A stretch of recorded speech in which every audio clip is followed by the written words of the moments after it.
kasih Pak atas kesempatannya.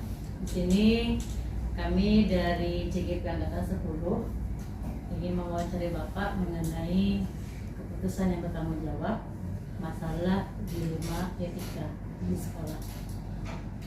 Untuk lebih lengkapnya pertanyaan boleh Bu Indah. Nah, di sini kami ingin menanyakan Pak,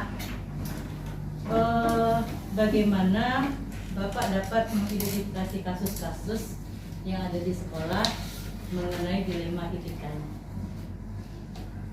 Bapak betul. Oh iya. Terima kasih rekan-rekan CGP Angkatan 10 ya.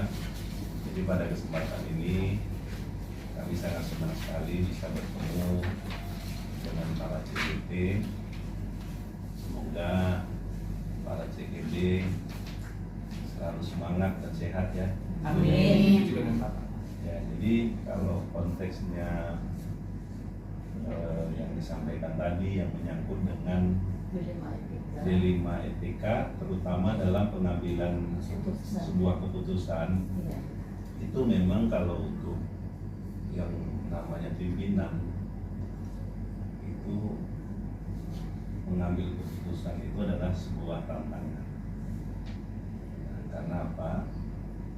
Seringkali keputusan itu tidak memuaskan semua pihak. Nah, seperti itu. Tetapi pimpinan tetap harus fokus dengan sebuah keputusan yang diambil. Karena masalah itu pada dasarnya bisa diselesaikan dengan suatu cara, bisa juga diselesaikan dengan tanpa cara. Nah, maksudnya diselesaikan dia bisa selesai, tak diselesaikan dia selesai juga.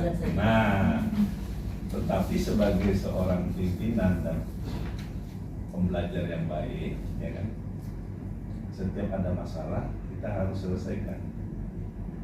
Nah, karena kalau misalnya kita tidak berusaha menyelesaikannya, berarti kita tidak bertanggung jawab. Kan seperti itu. Nah, jadi menyangkut dengan pengambilan keputusan itu sebenarnya ada beberapa hal yang perlu kita ketahui.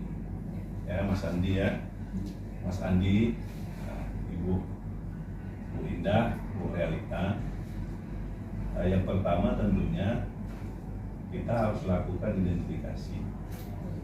Nah, jadi masalah itu untuk membuat keputusannya kita harus lakukan identifikasi. Ya. Nah, kemudian kita juga harus menggali informasi. Jadi kalau misalnya kita mau membuat keputusan terhadap masalah terutama yang menyangkut dengan etika ya Bu ya.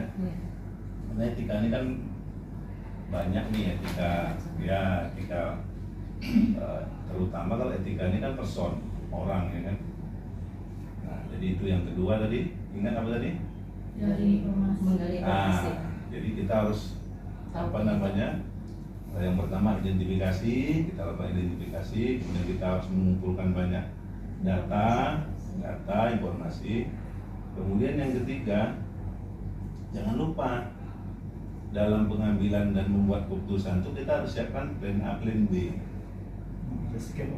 Iya, kadang yang ini nggak jalan, nah, kita harus lakukan yang ini kan gitu. Beberapa alternatif ya Pak? Ya harus itu. Kadang yang ini kita nggak bisa. Apalagi dalam buat keputusan itu kan pertimbangannya banyak.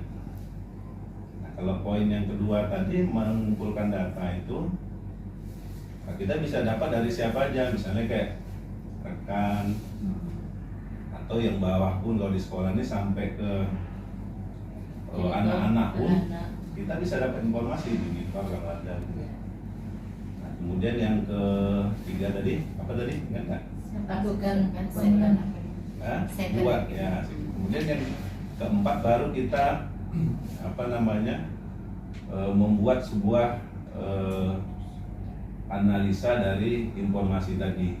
Jadi dari data itu barulah kita buat analisanya untuk melakukan dan menentukan keputusan apa yang mau kita ambil. Nah, kemudian yang kelima itu keputusan itu wajib efektif. jadi kita harus efektif. Kalau misalnya keputusan itu yang kita buat tidak efektif, bisa jadi akibatnya tadi kita nggak berani membuat keputusan, akhirnya masalah itu iya gitu.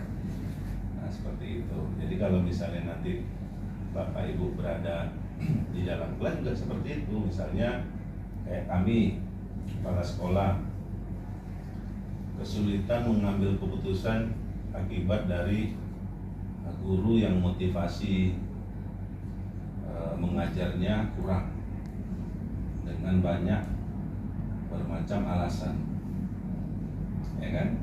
Kita buat plan ini nggak jalan, kita buat plan ini nggak jalan, itu harus banyak plannya, ya kan? Sampai di tahap dimana keluar kebijakan. Nah, kalau itu udah terlalu tinggi kan. Nah jadi seperti itu. Atau Bapak Ibu sebagai guru juga terhadap siswa, ya kan, bagaimana meningkatkan motivasi belajar siswa. Nah, misalnya kan anak-anak kan banyak datang ke sekolah misalnya dengan permasalahan di rumah, sementara kita salah mengambil keputusan, kita ngejas anak itu nggak suka belajar dengan kita, padahal di rumahnya ternyata anak-anak ini banyak sekali kendalanya.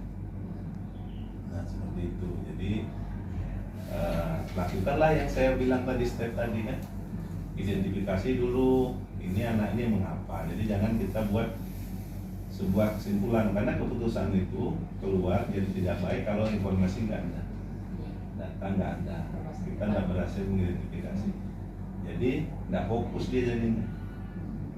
Jadi nggak fokus ke anak yang bermasalah, justru kita melakukan justifikasi atau istilahnya melakukan penghakiman